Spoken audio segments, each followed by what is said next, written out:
Hello అండి. ఈరోజు ఒక మంచి షుగర్ ఫ్రీ డేట్స్ కేక్ మీకు చూపిస్తున్నాను. చాలా సాఫ్ట్గా యమ్మీగా, మోరోవర్ ఇది ఇంకా చాలా హెల్దీ, ఎందుకంటే ఇందులో మనం షుగర్ వాడలేదు.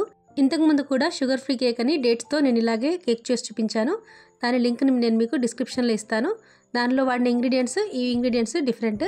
సో మీకు ఈ కేక్ కూడా బాగా నచ్చుతుందని అనుకుంటున్నాను.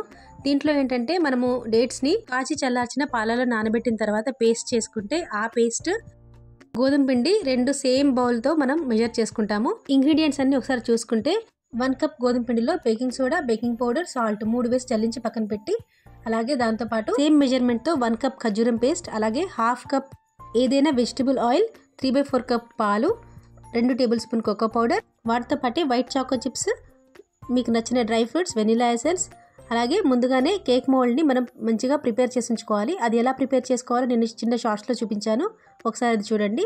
అయితే ప్రాసెస్లోకి వెళ్తే, జల్లించుకున్న గోధుమ పిండిలో ఈ కోకో పౌడర్, ఖర్జూరం పేస్ట్, ఆయిల్ క్లాక్ వైజ్లో ఒకే డైరెక్షన్లో మనం చక్కగా కలుపుతూ ఉంటే లమ్స్ ఫామ్ అవ్వకుండా ఉంటాయి.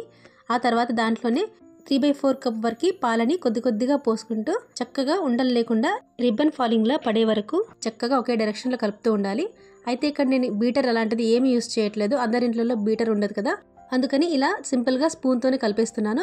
మీ దగ్గర స్పాచులా ఉన్నా కూడా కట్ అండ్ ఫోల్డ్ మెథడ్లో కలిపినా కూడా చక్కగా వస్తుంది. అయితే నేను చూపించబోయే ఈ కేక్కి ఓవెన్ అవసరం లేదు, బీటర్ అవసరం లేదు, నెయ్యి, వెన్న, బటర్ అని చాలా హై క్యాలరీ ఇంగ్రీడియంట్స్ కూడా అవసరం లేదు. సింపుల్గా మనకు ఎంతో బలాన్ని ఇచ్చే ఖర్జూరం వేసుకొని మనం చక్కగా ఇలా హెల్దీ కేక్ ప్రిపేర్ చేసుకోవచ్చు. అయితే చివరికి కొద్దిగా వెనిలా ఎసెన్స్ కూడా యాడ్ చేసుకుంటే చాలా మంచి ఫ్లేవర్ వస్తుంది.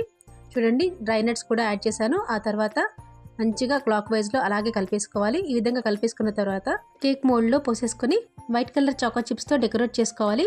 ఇక్కడ కేక్ మంచి చాక్లెట్ కలర్లో అవుతుంది కదా, అందుకని వైట్ కలర్ చాకో చిప్స్ కాంట్రాస్ట్కి తీసుకున్నాను. మీకు కావాలంటే టూటీ ఫ్రూటీ కానీ చాక్లెట్ కలర్లో ఉన్న చిప్స్ కానీ తీసుకొని యూస్ చేసుకోవచ్చు. ఇలా మొత్తం కేక్ టిన్లో సర్దుకున్న తర్వాత మనం మంచిగా ట్యాప్ చేసుకోవాలి. ఏవైనా ఎయిర్ బబుల్స్ ఉన్నా కూడా ట్యాప్ చేయడం వల్ల ఈవెన్గా సెట్ అవుతుంది. సో ఈ విధంగా పైనుండి చాకో చిప్స్ని వేసేసుకొని మనం ముందుగానే ప్రీహీట్ చేసుకున్న ఒక మందపాటి గిన్నెలో స్టాండ్ పెట్టేసుకొని దానిపైన ముందుగానే ప్రిపేర్ చేసుకున్న కేక్ టిండి పెట్టి ఒక 45 మినిట్స్ వరకు బేక్ చేయాలి. అయితే ఇందులో ఖర్జూరం పేస్ట్, గోధుమ పిండి వాడాం కాబట్టి వాటి డెన్సిటీ వల్ల ఒక్కొక్కసారి టైం పెరగవచ్చు. సో మీరు దాన్ని చూసుకుంటూ అడ్జస్ట్ చేసుకోవాలి. 45 మినిట్స్ తర్వాత మనం ఒకసారి చెక్ చేసుకుంటే సరిగ్గా బేక్ అవ్వలేదు అనుకోండి, ఇంకాసేపు పెట్టుకోవాలి. అలాగే బేక్ చేయడానికి మీకు మందపాటి అల్యూమినియం గిన్నె లేకపోతే కింద ఒక ఐరన్ తవా కూడా పెట్టి బేక్ చేసుకుంటే చూడండి చక్కటి ఫ్లఫీగా ఉండే మంచి కేక్, హెల్దీ కేక్ తయారవుతుంది. ఇందులో అస్సలు షుగర్ వాడలేదు, కానీ ఎంత స్వీట్ కావాలో అంతకంటే ఎక్కువ తీయగానే ఉందండి. ఎందుకంటే ఖర్జూరం పేస్ట్లో చాలా స్వీట్నెస్ ఉంటుంది, అది నెక్స్ట్ డేకి ఇంకా పెరుగుతుంది. మీకు ఈ ప్రాసెస్ నచ్చితే తప్పకుండా లైక్ చేసి, కామెంట్ చేసి, షేర్ చేయండి.